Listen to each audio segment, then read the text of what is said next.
I didn't exist when you could still buy legal, fully automatic ARs, AKs, and whatever else you could find on the open market. I'm also too young to have been affected by the assault weapons ban that was sunsetted in 2004. Starting out shooting guns in the mid-2010s and only seriously much later than that, it's already been a very interesting time to say the least. The three main problematic prongs of the No Fun Allowed bill is going to be short-barreled rifles, full auto, and suppressors.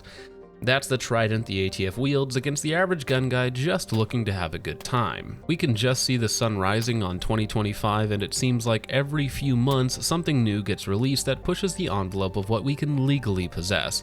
I know, before you type it, I get it should all be repealed, and unlike the clickbait clowns, I am somewhat pessimistic on a total repeal of the NFA. Parts of it may someday go away with the hard work of citizens and pro-2A organizations, but I'm mostly focusing on the here and now. Also, you can go ahead and type that out if you want. I'll give you a little heart to thank you for your service to the algorithm. In terms of products, the SB Tactical Brace came out over a decade now at this point, changing the landscape of quote-unquote AR pistols. Before, short-barreled ARs were either hideous abominations or registered with the federal government. But with the advent of these braces, the types of firearm people could easily acquire has greatly expanded. Hey, could someone tell Smith & Wesson that you can sell an 11.5 AR with a pistol brace? It doesn't need to be an SBR. Don't fear the brace, Smith & Wesson, you can handle it. Short-barreled AKs, ARs, PCCs, PDWs, and you name it are now the norm. Nowadays, a 16-inch rifle is looked at like a long gun. T-Rex Arms even says they're regulated to SPRs and DMRs. Oh, how the times have changed. Now, I am someone who has SBRs and braces. I'm already on the watch list, so that doesn't bug me much. Now, the newest advent in reducing the NFA to a stack of papers less meaningful than a marriage certificate to a gun tuber in 2024 is the forced reset device. Whether it's a true forced reset trigger that Thomas Graves and Rare Breed designed and brought to market, regardless of the legal fallout between each other and the ATF, the FRT is probably here to stay in some way, shape, or form.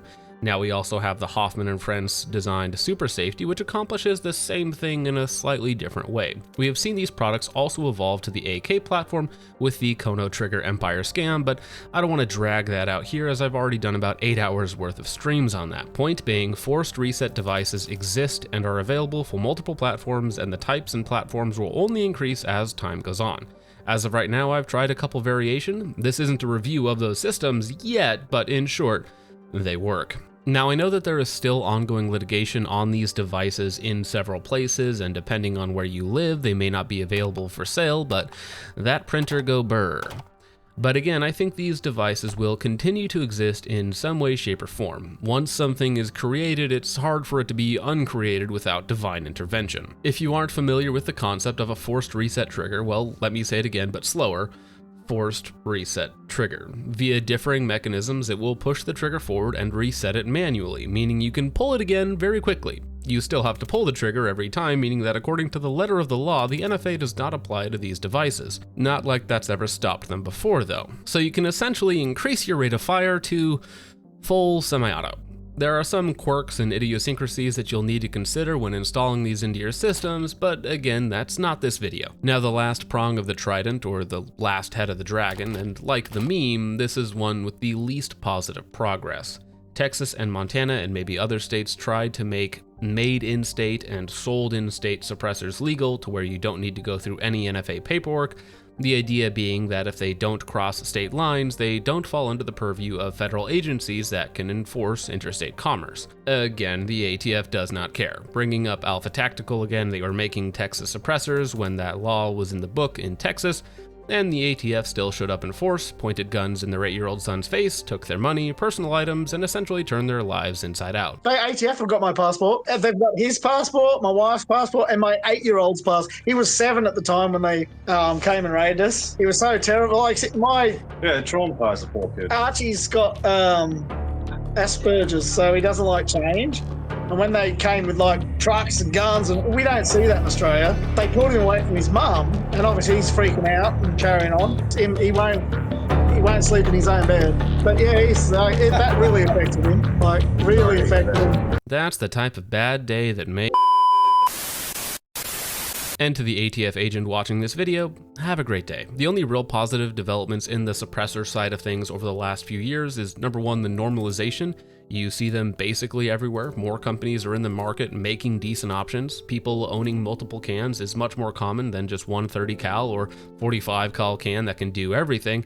And number 2, the wait times have gone down from around 12 months to closer to 12 days, which takes away one of the biggest downsides of giving $200 and some fingerprints to the government. You add that on top of whatever you're handing to the suppressor company, and the cherry on top, you get to wait for a year to pick it up. You still have to pay all that money, but at least the wait time is shorter now. Now, I know the comments are going to be all about how none of this should be a consideration in the first place, and I agree 100%. But that's also a useless trip into Fantasyland. The government hates you, federal agencies hate you, any freedoms that you want, they don't want you to have, or if they allow, quote-unquote, you to have it, they want to be the ones profiting off of it. In the real world that we're all currently stuck in, the box holding the NFA is leakier than Garantham's DMs. You can essentially have any type of SBR you want with the use of a brace. You can have full semi-auto with these new rate of fire modifiers. Suppressors still kind of suck, but at least you don't have to wait as long. In a perfect world, this video wouldn't even exist, but since we're here now, I think that this is actually a good time to explore these devices if interested. We're likely moving into a 4-year Trump slump if things in January don't go completely sideways or world events allow it, but I would foresee prices on a lot of items dropping as sales slow down. A lot of people that I know in the industry are already bracing for some sort of slowdown, so all things being equal, I would say that's where we're headed. Now, while we're probably moving into a good buyer's market, so be excited for that, you also need to pay attention to the laws that may be coming down the pipeline, as unfortunately a lot of the latest bad federal legislation has actually come from a red president, or orange in this case, but you know what I mean. So the NFA, as some of you might have known 15 or 20 years ago, that's mostly gone, and instead of being a roadblock, it's more like a stepping stone. But that's about all that I got for this video. Again, I think we're going to be moving into a buyer's market, so now is probably the time to start looking around if any of these options are of interest to you. And of course, I'm going to be playing around with more of these rates of fire modifiers and seeing how they play out in the long run. But with all of that out of the way, gentlemen, thank you so much for watching. I hope you all enjoyed. I will see you in the next one. God bless.